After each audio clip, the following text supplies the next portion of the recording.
대인관계 능력 온라인 강의 5주차 팀별 인물 선정에 대한 2차 시 수업입니다. 36조입니다. 36조는 36개를 이야기하는 건지 어떤 건지 잘 모르겠는데 어찌됐건 간에 36조의 팀별 선호 인물은 그레이 아나토미의 닥터 베일리, 보락 오바마, 굿플레이스 엘리너, 그 다음에 죽은 시인이 사회 키팅. 키팅은 두 명이 선택을 했더라고요. 그 다음에 정조입니다. 이 중에서 제가 잘 모르는 인물은 사실 굿플레이스 엘리너인데, 넷플릭스에서 보긴 봤는데, 약간 그렇게 당기는 그런 드라마가 아니라서, 그러니까 올라온 건 봤는데 보진 않았는데, 뭐 이렇게 그 팀원이 생각해보니까 기회가 되면 한번 보죠. 그리고 그레이 아나토미는 뭐 잘 모르는 친구도 있지만 예전부터 잘 봤던 시리즈라서 이야기할 수 있고, 그 죽은 시의 사회는 이게 정말 제가 여러분 나이 때 개봉됐던 영화거든요. 그때 극장에 가서 되게 감동을 이제 받았는데, 뭐 어찌됐건, 뭐, 이제 요거에 대해서도 천천히 설명을 해보겠습니다.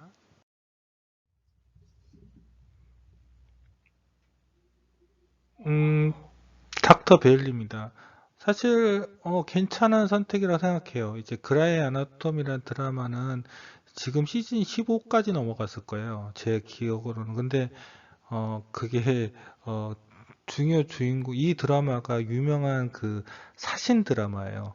드라마 주역 배우들을 대부분 죽여서 퇴장시키는 드라마거든요. 그래서 이 드라마에 되게 한 축을 이루었던 사람이 결국 교통사고로 죽는 걸로 하니까 그때부터 인물 감정선이 조금 이상하기도 하고, 또 하나는 사실 이 드라마는 산드라 오라고 하는 그 배우, 우리나라 한국계 배우죠. 그 배우의 출세작인데 유일하게 그 드라마에도 죽지 않고 빠져나간 그런 주요 인물 중에 하나인데, 어찌되었건 저는 이 드라마에서 닥터 베일리를 갖다가 선택하는 건 되게 좋아요. 되게 좋은 선택이라고 생각하는데, 이 드라마가 시즌이 길다 보니까 시즌이 길 때마다 그 인물의 성격이 조금 바뀌어요.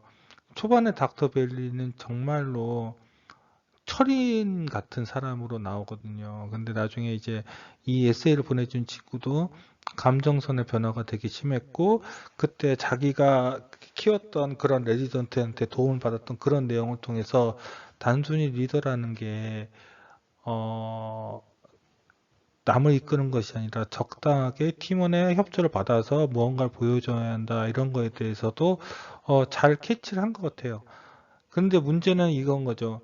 이제 이 드라마를 보지 않은, 이게 시즌 15까지 되니까 사실은 이 드라마를 보지 않은 다른 친구들한테 닥터 베일리의 성격을 설명하고, 그거에 대해서 여러분들이 이 선물을 선정하겠다고 이렇게 결정하는 과정은 쉽지 않을 거예요. 드라마를 본 사람들은 상관은 없지만은. 그리고 개인적으로 이제 이 그레이 아나토미라는 드라마는 이제 보고 있으면 또 그런 것이 느껴요. 그 나왔던 모든 그 의사들한테 개인적인 목표가 있어요. 그레이 아나토미. 그레이가 사실 주인공이죠.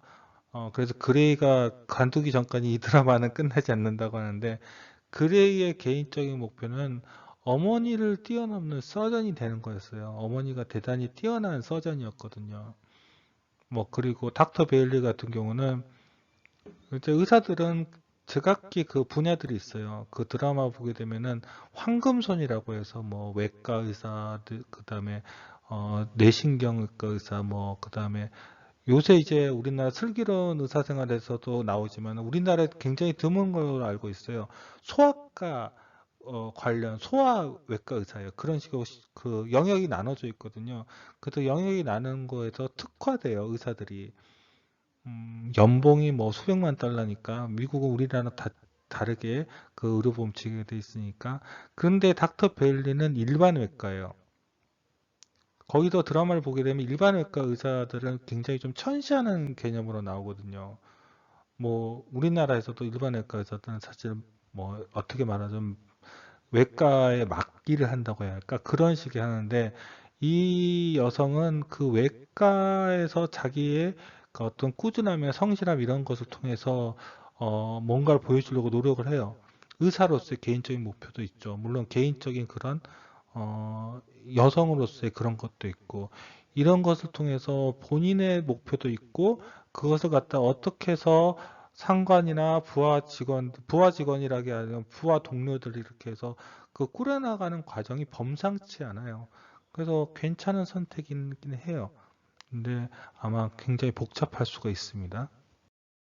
보내준 에세이에 버락 오바마의 그 리더십에서 10개명이 있는데 제가 이 책을 읽지는 않았어요. 그래서 이게 무슨 내용인지 모르겠지만은 한 가지 부탁하고 싶은 건 있어요. 뭐냐면은 앞에서도 이야기했지만은 제가 버락 오바마를 이야기할 때는 사실 앞쪽에 되게 칭찬을 했지만은 우리는 이 PBL 과정을 통해서 리더십에서 명과 암, 장점과 단점을 봐야 한다고 생각을 해요. 뭐 앞에서는 이제 그 아베와의 관계성, 사실 이렇게 보고 있으면은 어, 트럼프와 아베의 관계보다 오바마와 아베의 관계가 훨씬 더 좋았어요. 정말 그 존중해줬거든요. 우리나라에는 그렇게까지 보여줬는지 잘 모르겠는데 우리나라에 대한 칭찬은 그거 하나 있네요. 한국의 입시 교육을 배워라. 저거 봐라. 애들이 10시간 이상 엉덩이를 갖다에 책상에 붙이고 있어서 결과적으로 얘네들이 성실성을 배웠다 이런 식으로 언급했는데 그걸 또 좋다고 우리나라 기사에 받아가지고 한국의 교육 체계를 갖다가 어마어마 칭찬했다. 물론 다른 면을 본 거니까 그것도 이해는 가는데 어떻게 보자면은 어, 우리하고는 조금 근데 우리하고 관계가 나쁘다고 해서 이것이 관계 나쁘진 않지만은 좋은 리더다 나쁜 리더라고 말할 수는 없어요. 근데 앞에서 말한 것처럼 이 사람이 어떤 식으로 신뢰를 주는지에 대해서 봐야 해요. 이 사람이 저는 개인적으로 되게 인상 깊었던 게 그것 때문에 그 마이크 드롭이라고 해서 방탄소년단이 노래까지 만들었잖아요. 이 사람이 퇴임 그 연설 때 오바마 아웃하더니 자기가 하던 마이크를 그냥 떨궈요. 되게 인상적이었어요. 그러니까 어떻게 보면 그 쇼맨십이라고 할 수 있고 하는데 대중한테 그런 뭔가에 대한 자기에 대한 의사라든지 자기 의지를 관철시키고 어떤 인상 깊게 어떤 모습을 보여주는 거에 있어서는 탁월한 재능이 있는 사람인 것 같더라고요. 그것도 현대 리더의 어떤 중요한 모습이니까 그런 관점으로 본다면은 그것도 이 사람에 대해서 다양한 이야기를 할 수 있을 거라고 기대할 수 있어요.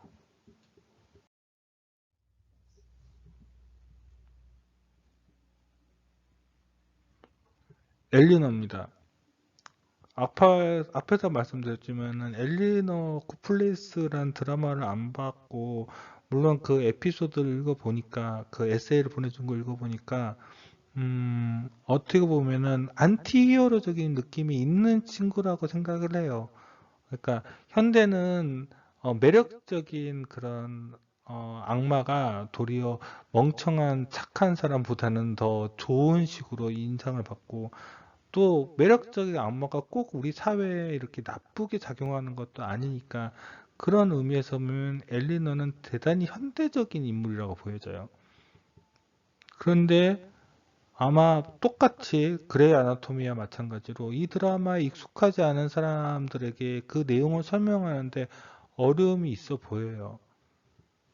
앞에 그 베일리의 에세이를 읽어보면은 이것도 정리 되게 잘했어요. 그러니까 엘리너를 왜 선택했는지 갖다가 정리를 잘해서 뭐 그 정도 수준이라면은 그 정도 수준으로 발표 PPT에도 앞에 깔려져 있으면 괜찮지 않을까라는 생각도 들어요.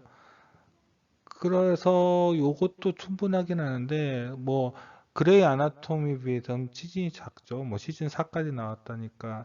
근데 이제 그 베일리 같은 경우는 결정적인 에피소드로 그 베일리의 출산 과정을 이야기하잖아요. 근데 엘리너 같은 경우도 아마 결정적인 드라마 에피소드를 결정하는 게 중요할 거예요. 왜냐하면 미국 드라마는 기본적으로 한 드라마를 모두를 다 촬영하고 그 다음에 하나씩 하나씩 보내고 또 쉬었다가 1년 후에 또 다른 시즌을 오픈하고 하거든요. 그래서 이 드라마 시즌 2를 끝났다고 해서 그 배우가 다음 시즌 2에 나오진 않아요. 뭐 예를 들면은 시즌 1에서 인기를 얻어서 너무나 비싼 자기가 돈을 불렀다고 하면은 시즌 2에는 보통 죽여버리죠. 미국 드라마 그래도 잘 죽어요. 왜냐하면은 일종의 그 작가들의 보복이라도 해야 할까? 뭐 그런 것들이 있어요. 그리고 또 시즌 2에선 죽었는데 이 친구가 또 배우로서 나중에 또 한번 이 드라마에 들어오고 싶다. 뭐 협상이 잘 된 거죠. 그러면은 시즌 3에선 갑자기 살아 돌아와요. 그런 것들이 많으니까. 그래서 드라마 인물이 시즌별로 조금씩 달라질 수밖에 없어요. 이 시즌에선 되게 괜찮은 친구였는데 시즌 2, 3으로 갈수록 또 안 좋은 친구로 바뀌는 경우도 있고 그러니까 이거는 정말 작가 노름이죠. 그래서 그런 의미에서 보면은 떤 결정적인 드라마 에피소드를 정하고 그걸 중심으로 설명, 전체를 다 하는 것보다는 그것이 좀 더 합리적이지 않을까 개인적인 생각입니다.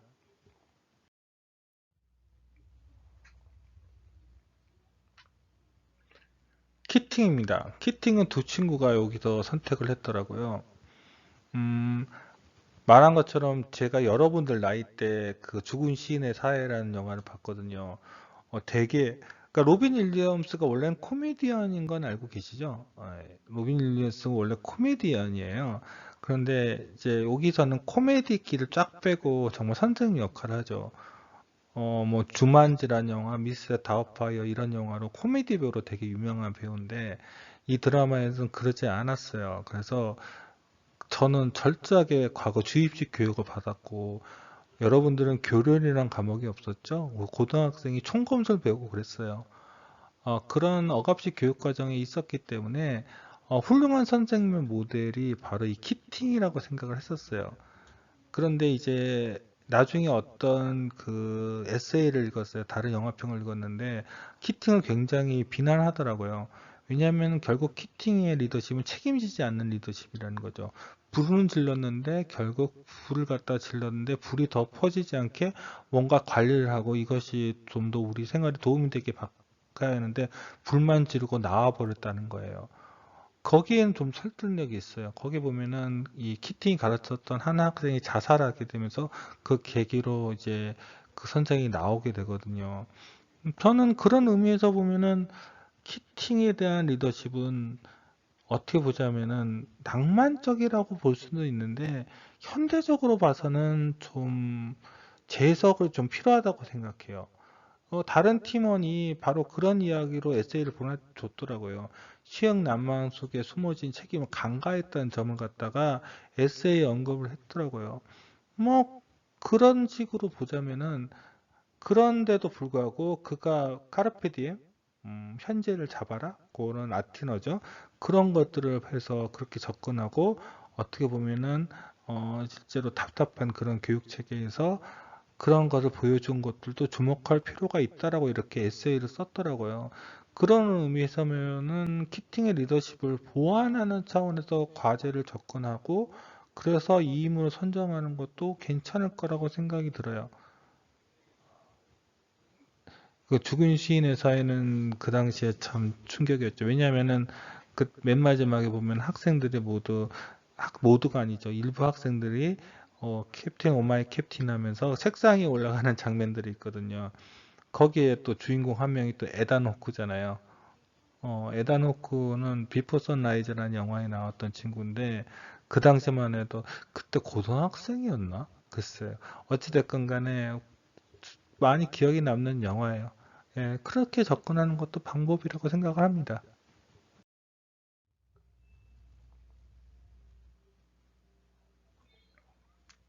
정조입니다. 어, 정조의 리더십에 대해서 현대적으로 재해석해 볼 여지가 정말 많아요. 훌륭하신 분이죠. 그리고 특히 우리 참여정부라든지 지금 정부도 그렇고 아마 조선시대에서 가장 훌륭한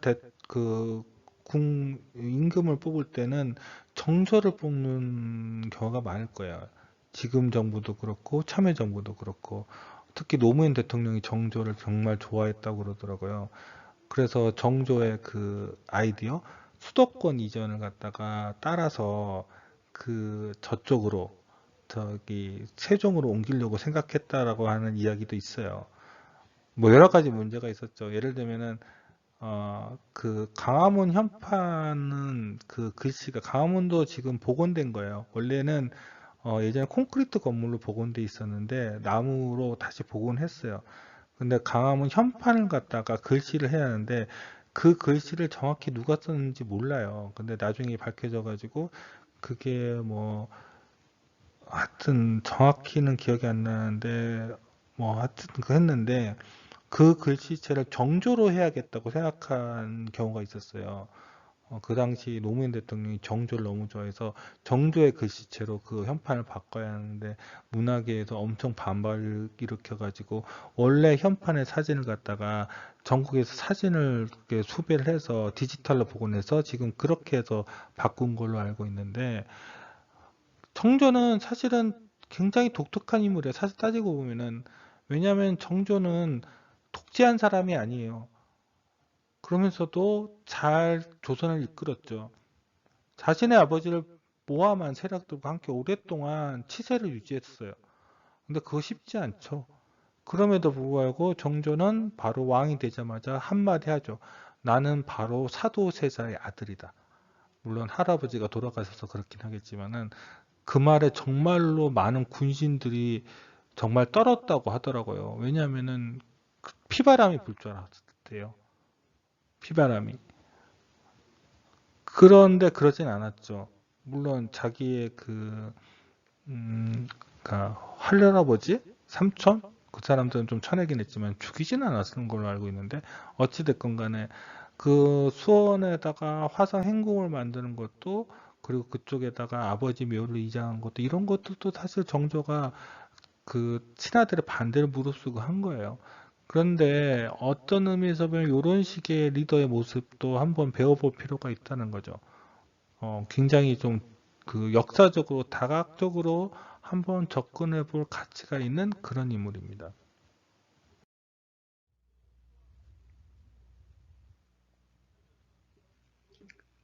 자, 고무라이스는 오므라이스에서 나온 건가?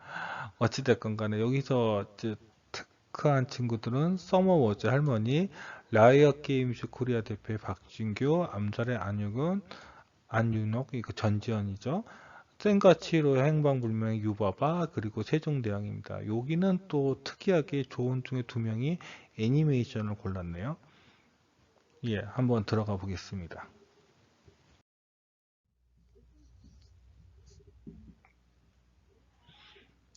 썸머워즈라는 애니메이션을 제가 보질 않았어요.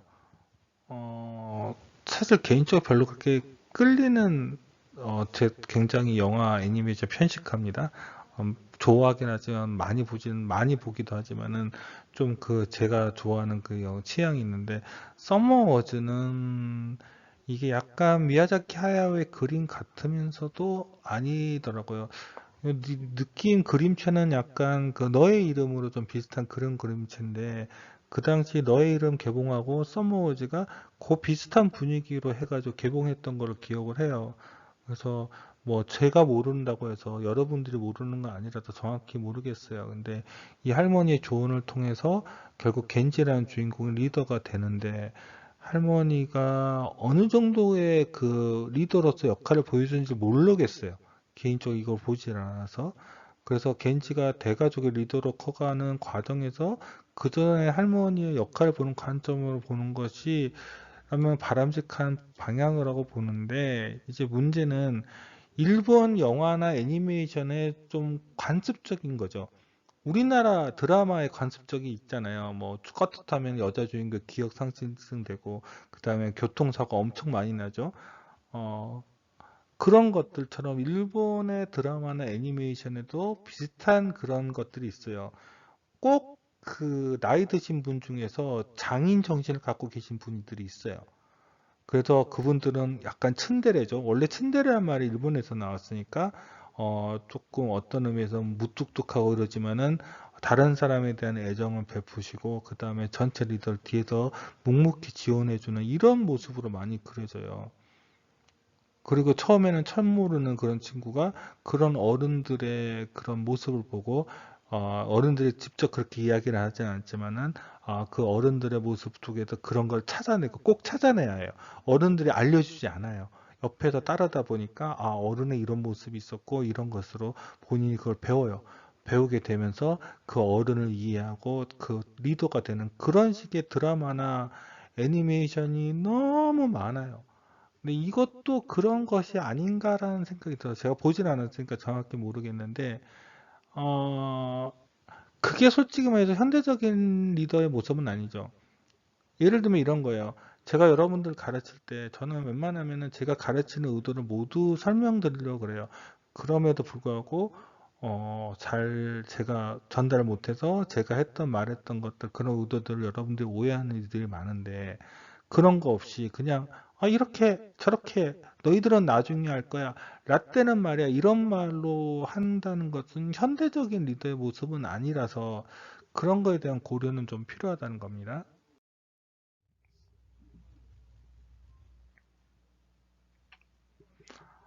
라이엇 게임즈 코리안 대표는 제가 게임은 요새는 배틀그라운드 하긴 하는데 뭐 그렇게 엄청 잘하지도 못하고 재밌어 하지도 않아요. 그냥 그런데 에세이를 보니까 뭐 존경할 만한 사람이라고 생각은 드는데 그가 라이언 게임즈를 통해서 한국 e스포츠를 갖다 크게 이끈 건 아는데 그건 성과고 결과지 과정에 대해서는 정확히 모르겠어요. 물론 게임 위주로서 글을 보는 것과 또 그의 회사에서 근무하는 이들의 시각은 다르지 않을까요? 그래서 이 인물에 대해서는 저도 어떻게 평가를 해야 할지 좀 감이 안 잡히네요.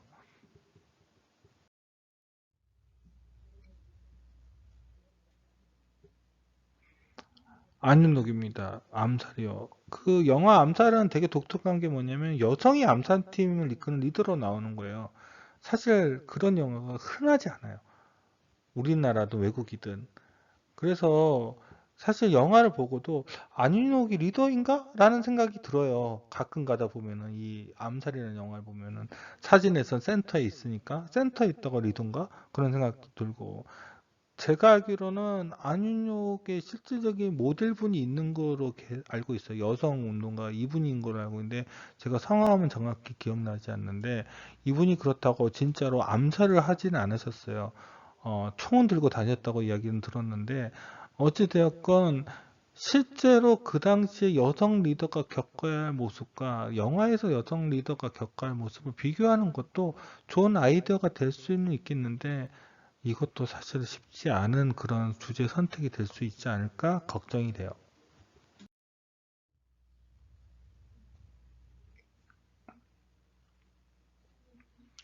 센가치로의 그 행발분명은 이거 극장 개봉을 봤어요.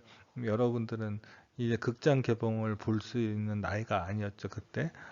그래서 너무 오래돼서 기억이 안 나요. 그리고 솔직히 미야자키 하야오의 만화는 아, 개인적으로 그 모노노케 힘의 이후에 잘 안 보게 됐어요. 그래서 사울의 움직이는 성도 안 보게 됐고 이것도 사실 뭐 이게 아마 깐는가 어디 상까지 받은 걸로 알고 있는데 개인적으로 잘 모르겠어요. 그러니까 도리어 나는 전 개인적으로 미야자키 하야오의 만화는 그 전에 바람계곡이 나우시카 그 다음에 마녀 배달부 키키 그 다음에 천공의 송 라퓨타 사실 저 토토로도 별로 안 좋아해요.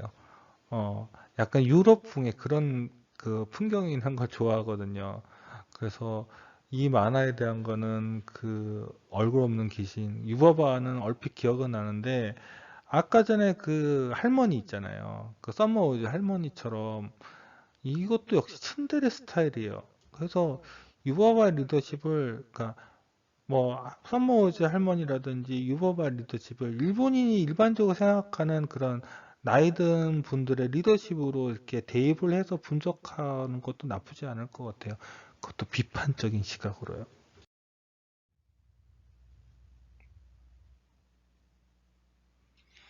세종대왕은 몇 번 연관했었죠. 세종대왕은 그 업적, 에세이는 업적에 대해서 많이 이야기하더라고요. 근데 다시 말씀드리지만은 업적을 갖다가 조사하는 게 아니잖아요.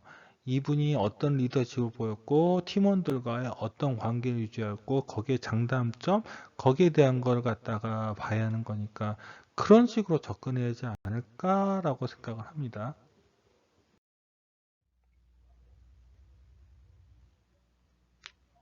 하나밖에 없는 조입니다. 여기는 또 박정희 대통령이 있고, 그 다음에 세종대왕이 있고, 그 다음에 월드워 제트 제리, 그 다음에 해리포터 덤블도어, 그 다음에 감기의 대통령이 있습니다. 뭐 영화상의 대통령, 진짜 대통령 두 명이나 들어가 있네요.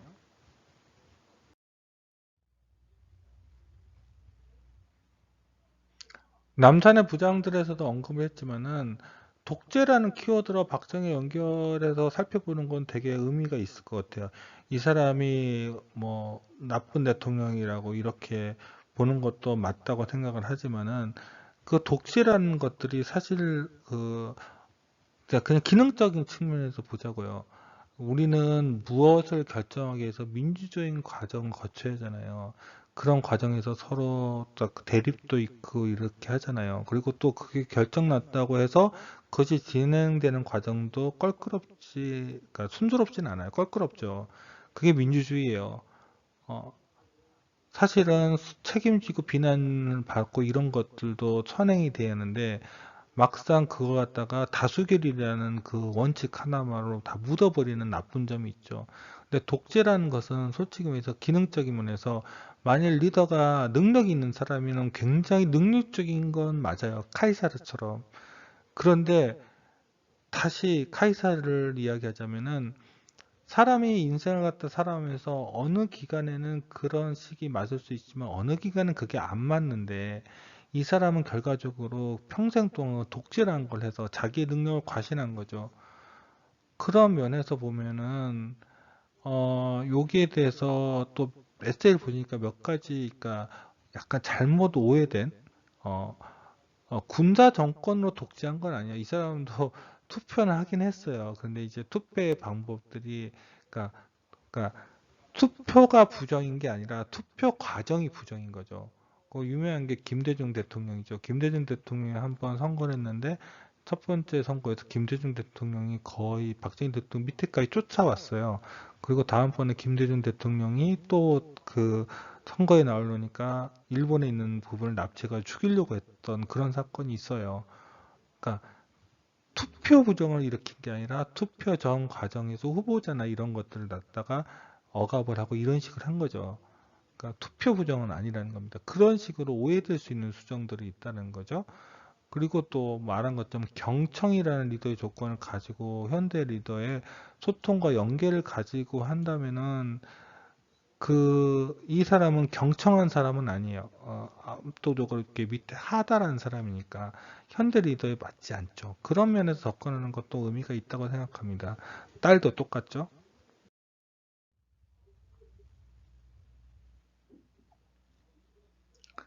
세종대왕도 뭐 다른 친구들에서 이야기했지만은 어, 이것도 똑같이 이야기할 수 있습니다.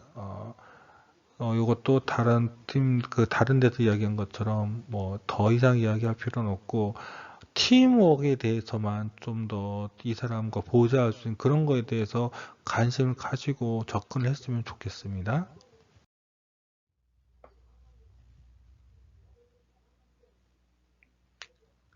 월드워 젤입니다. 그게 이 사람이 실제로 리더라고 볼 수 있는지 잘 모르겠어요. 이 사람 결과적으로 바이러스를 조사하러 가는 팀을 이끌고 가긴 하는데 그 의사가 죽자마자 혼자 행동하잖아요. 이스라엘 혼자서 내려가고 결과적으로 물론 그 여자 군인은 같이 다니고 하고 그다음에 후 직원과 같이 그거 찾긴 하지만은 사실은 전적으로 혼자 행동하잖아요. 그래서 이 사람이 리더인가? 그런 생각이 좀 들고 다만 이 영화를 보게 되면 이스라엘 제10의 사나이라는 개념이 나와요.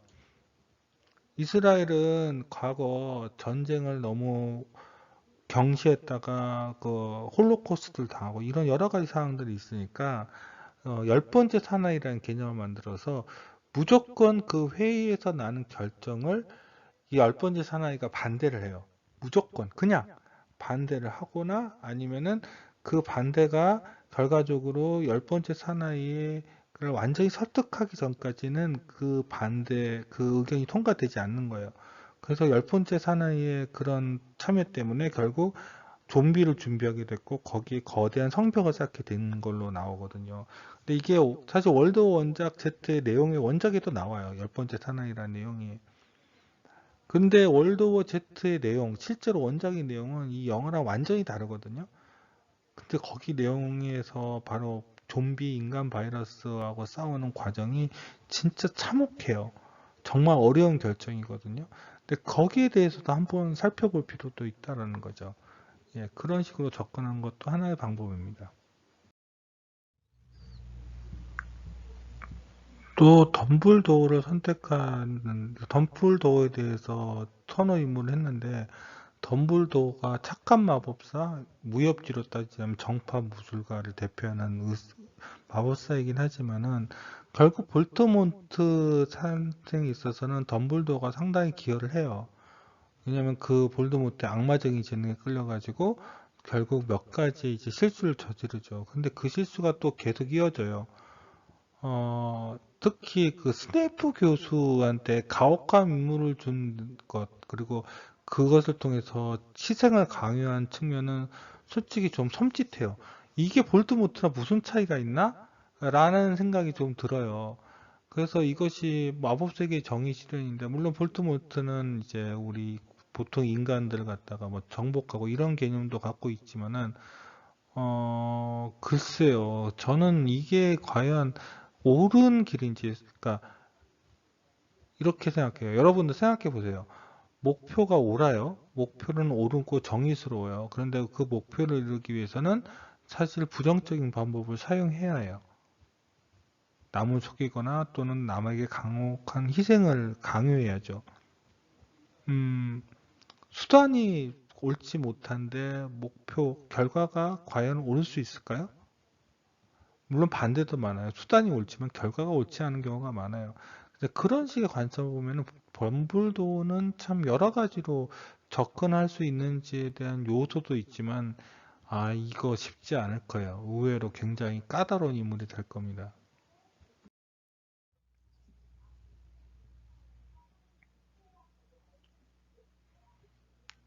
감기의 대통령입니다. 차인표인데 감기 대통령 이름이 나오지 않아서 정확히 무슨 연물 역할로 나오는 건 모르겠는데, 감기 감독은 사실 제가 좋아하는 김성수 감독이에요. 예전에 비트라든지, 그 다음에 무사라든지 그런 영화를 찍었고, 최근에 감기 후에 아수라 나왔는데, 개인적으로는, 사실 그, 무사가 제일 좋은 영화였는데, 그 영화 완전히 망해가지고, 여러분들은 잘 모를 거예요.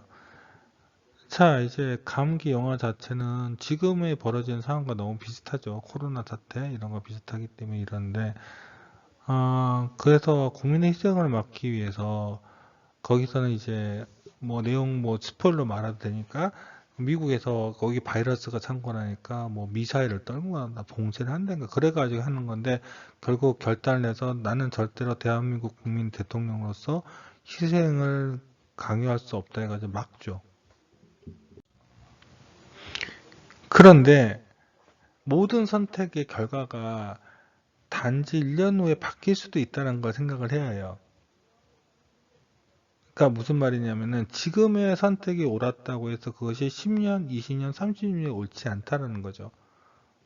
그거에 대한 평가는 뭐 지금 당장에서는 막 잘했다고 할 수 있지만은 그것이 10년, 20년, 30년 후에는 어떤 식의 결과로 나올지는 몰라요.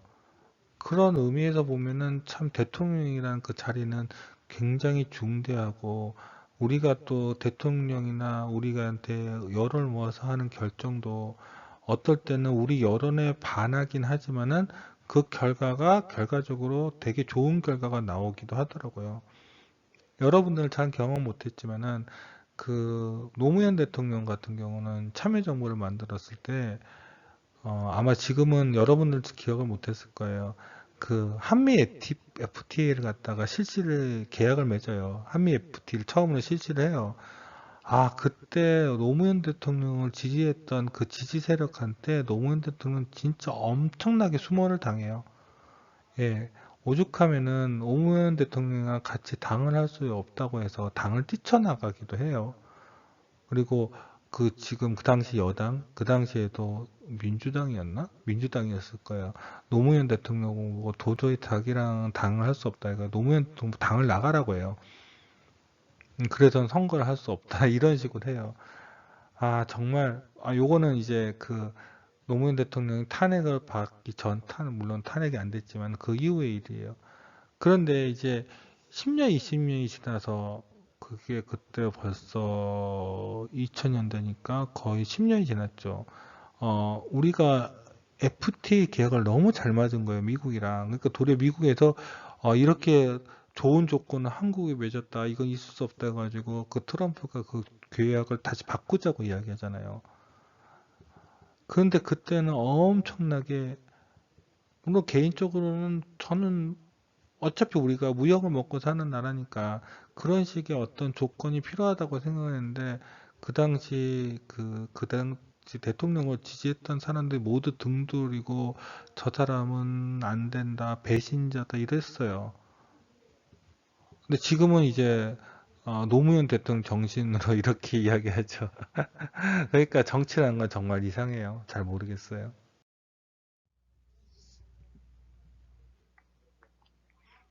어렵죠 팀입니다. 어렵죠는 홍범도, 이태원 클라스의 박세로이, 남한다터 김사부를 했죠. 음, 조금 선택이 어렵게 보이기도 해요.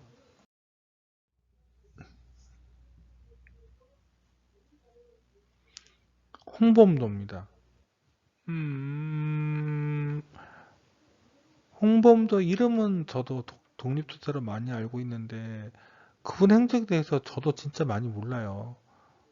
그렇기 때문에 이런 인물을 선정하는 게 의미가 있을 거라고 생각하는데 이것도 똑같은 문제가 벌어져요.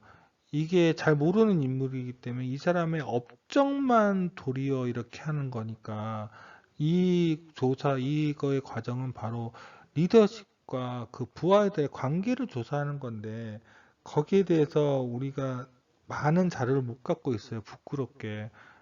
저도 그런 부끄러운 사람들의 한 사람이죠. 그분에 대한 역사를 잘 모르고 있으니까 그 말은 반대로 말해서 그거에 대한 조사도 잘 안 돼 있다는 거예요. 그래서 개인적으로는 좀 그런 거에 한계가 있을 거고 또 이것도 역시 대한민국 시각으로 너무 보지 말았으면 좋겠어요.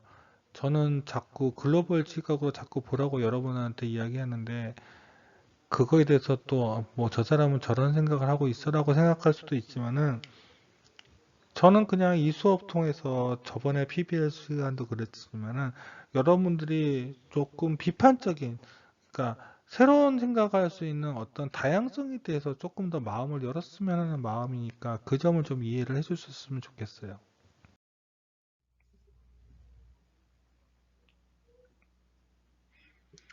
박세로입니다. 웹툰은 못 봤고 드라마는 좀 봤는데 중간에 너무 그 조이선은 러브라인으로 넘어가서 이게 뭐야. 도대체 아니 무슨 요리 대회를 하는데 요리 대회에서 요리 과정 안 나오고 뜬금없이 바로 우승하고 이런 것들 있잖아요. 왜냐하면은 그런 요리를 만들 때 박세로이가 그 마연이한테 어떤 식으로 영감을 주고 이런 과정도 있어야지만 이 사람이 리더십이 보일 텐데 그냥 믿어 이러고 끝이에요. 그런 게 어딨어요. 믿어 하고 끝이고 얘가 알아서 우승하고 딱 이런 거는 너무 단편적이지 아닌가라는 생각이 들어요. 그리고 조이서하고 맨날 연애만 하죠. 어, 솔직히 조금 그 관계가 조금 저는 드라마 설정상 좀 조금 반대였어요. 왜냐면은 어, 정말 자기의 그 믿음을 철저하게 지키는 그런 사람이었으면 좋겠거든요. 근데 그렇지는 않더라고요. 물론 그것도 뭐 현대적인 리더라도 보면 여러 가지 변화도 있을 수 있지만은 웹툰을 제가 못 봐서 모르겠는데 웹툰의 내용도 같은가요? 그래서 웹툰을 참조해서 좀 디테일한 면을 좀 봤으면 좋겠어요. 이 사람의 리더십이 어떤 건지에 대해서 그걸 좀 이야기해 주셨으면 더 좋겠습니다.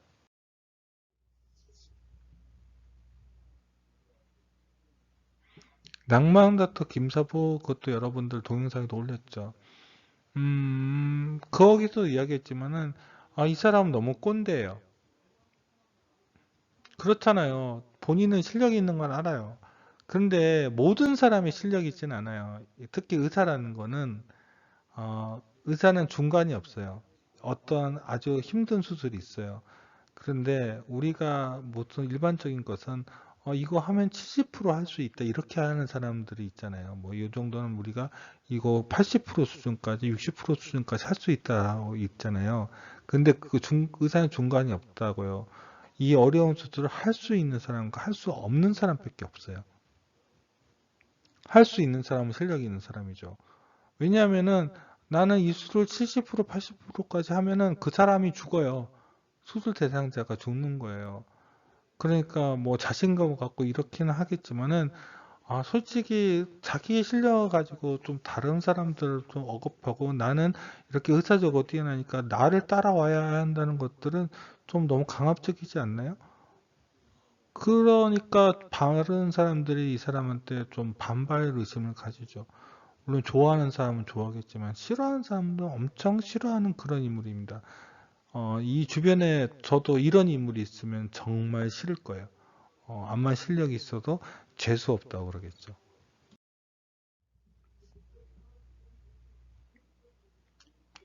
공공조입니다. 여기는 해리포터, 히딩크, 11호, 캡틴 아메리카, 아이언맨 요렇게 해서 정해 주셨더라고요. 그 중에도 고르게 될 건데 보겠습니다. 해리포터를 갖다가 리더를 했는데 제가 조금 좀 시각이 좀 이상해서 그런지 모르겠지만은 이 해리포터에서의 리더는 이 세 명 특히 론이랑 해리포터랑 그다음 헤르미온느에서는 헤르미온느가 리더가 아닌가요? 그러니까 해리포터는 숨겨진 능력이 있는 친구는 알겠지만은 솔직히 정신적인 것들이 조금 더 좀 뭐랄까 약하다고 해야 할까? 그리고 또 본인이 그런 거에 대한 책임감 이런 것들이 너무 있어서 계획을 세우지 못하고 약간 즉흥적으로 가는 것들이 있다고 생각을 해요. 그러니까 끌어주는 사람의 어떤 말이 없으면은 본인이 믿고 가는 것들이 좀 약하지 않나? 그런 의미에서 보면 헤르미온느는 정말 리더죠. 언제나 계획이 있잖아요. 그러니까 언제나 계획이 있는 사람의 리더인데 글쎄요, 잘 모르겠어요. 이 영화도 보고 있으면 왜 헤르미온느는 사실 제가 헤르미온느 입장이라면은 포터도 싫고 해리도 싫고 그다음 론도 싫을 텐데 왜 론이랑 연애를 하는지도 잘 모르겠어요. 이건 순순히 제 시각입니다. 용서해 주세요.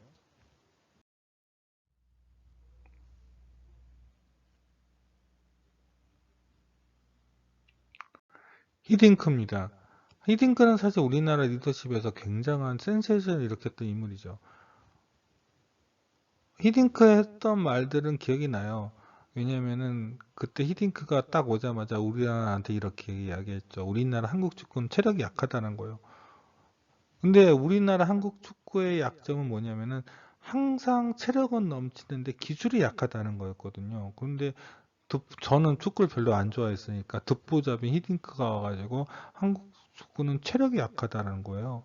그러고 선수를 뽑더니 죽자타자 체력 훈련을 시키고 듣도 보도 못했던 박지성이라든지 뭐 이런 친구들, 박지성, 뭐 송종국 이런 선수들을 그 발탁을 해서 주요 선수로 띄우게 하는 거예요.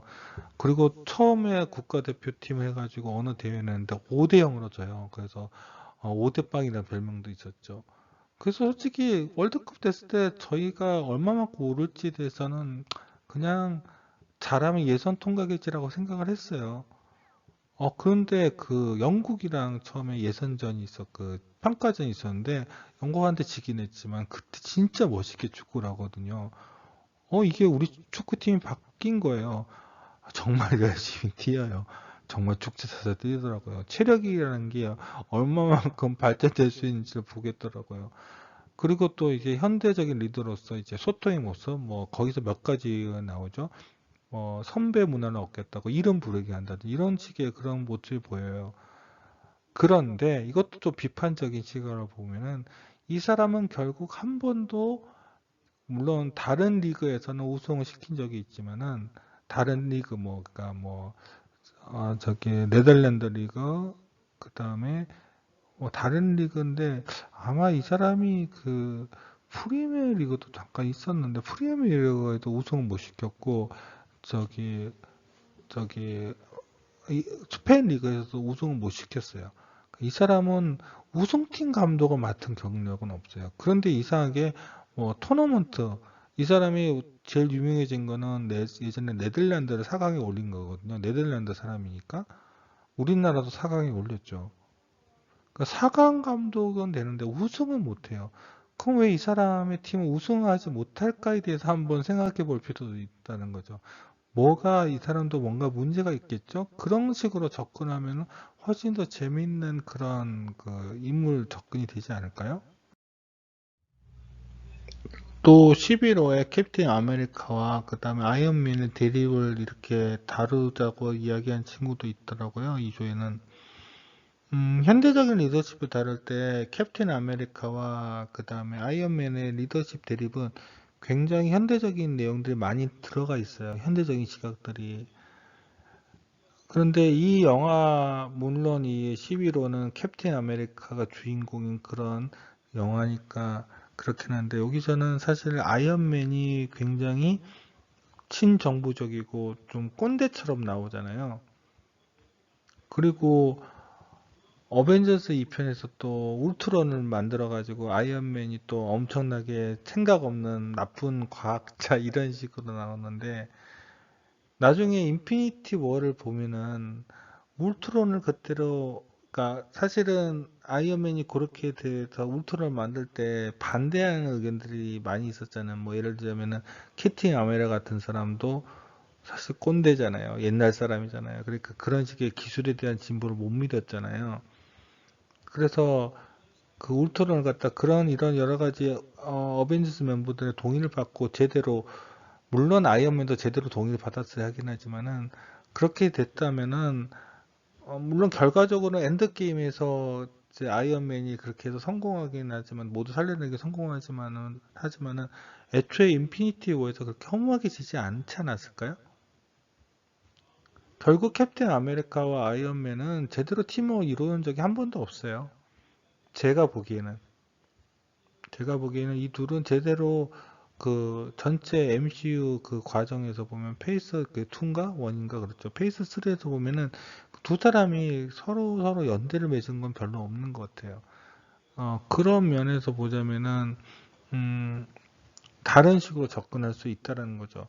그러니까 정말로 제대로 이 두 사람이 팀워크를 이루려면 어떻게 되었을까에 대해서 논해볼 여지가 있는 거예요. 그런 의미에서 보면 블랙 위도우가 그렇게 좀 이중적인 거, 약간 이중특별적인 모습은 보지만은 정말로 성견지명은 블랙 위도우가 있지 않았나라는 생각이 들어요.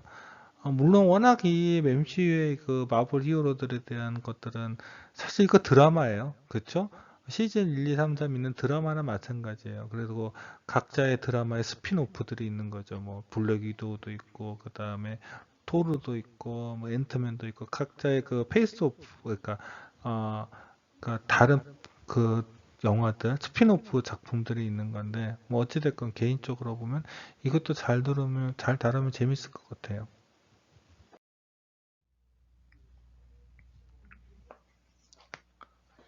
자, 이것도 아바타의 제이크 설리를 이야기하는 친구가 있는데, 아바타 옛날 영화긴 하죠. 이젠 옛날 영화가 됐죠. 아바타 2가 나온다는데, 사실 저는 이 아바타 영화를 그렇게 썩 좋아하는 편은 아니에요. 왜냐면 이건 또 개인적인 성향이에요. SF적인 뭐 이런 측면에서는 뭐 새로운 모습을 보여줬다고 하는데, 마음에 걸리는 건 그거예요. 그러니까 헐리우드 영화를 보게 되면은 예전에도 보면은 문명이 덜 떨어진 지역에 억압받는 사람들을 위해서 그 바로 억압을 하는 민족 중에서 누군가가 그 사람들 이끌고 싸우는 영화들이 많아요. 마치 문명자가 비문명자를 이끄는 것 같은 거. 저는 그런 영화들이 되게 안 좋다고 생각해요. 뭐 닥터 스트레인지에서도 화이트 워시에 대한 내용이 나오죠. 거기 보면은 그 닥터 스트레인지 스승이 그 백인 여자로 나오잖아요. 그게 화이트 워시예요. 원래 그 동양인이잖아요. 동양에서 그런 기술이 있으면은 당연히 동양인이 가르치는 거지. 왜 뜬금없이 그 뭐지? 그, 그 히말라야 지역에 있는 거에 백인 여자가 거기서 머리 감고 그러고 있냐고요. 그러니까 솔직히 그런 거에서 안 좋게 보는 시각들이 많이 있다고요. 그래서 사실 아바타가 만약 이게 외계가 아니라 지구라고 생각하면 결국 나비족은 이끄는 것도 결국 백인인 거잖아요. 그러니까 그런 거에서 합리적인가에 대해서 그런 식으로 한번 생각해 볼 필요는 있는데 이것이 리더의 어떤 조건인지에 대해서는 잘 모르겠어요. 거기에 대해서 여러분들이 많은 의논을 했으면 좋겠습니다. 여기까지가 제가 여러분들한테 그런 것들 이런 거에서 여러분들 올렸던 에세이에 대해서 간단히 평언한 거고 과제 공지가 있습니다. 그래서 과제는 팀별로 임무를 선정하고 그에 대한 기본적인 사실을 조사하고 이에 대한 팀 활동 보고서를 제출하는 거예요. 그래서 이걸 좀 부탁하고 정확한 과제 일정은 이제 공고란을 보시면 될 겁니다. 온라인 강의 대인관계 능력 5주차 2차 실 마칩니다. 감사합니다. 정말로 특히 5주차 또 6주차를 넘어가네요. 다음 시간에 봬요. 그리고 온라인 강의가 결론적으로는 이렇게 됐으면 좋겠습니다. 해피엔드로 끝났으면 좋겠습니다. 고생들 했어요. 다음 시간에 봐요.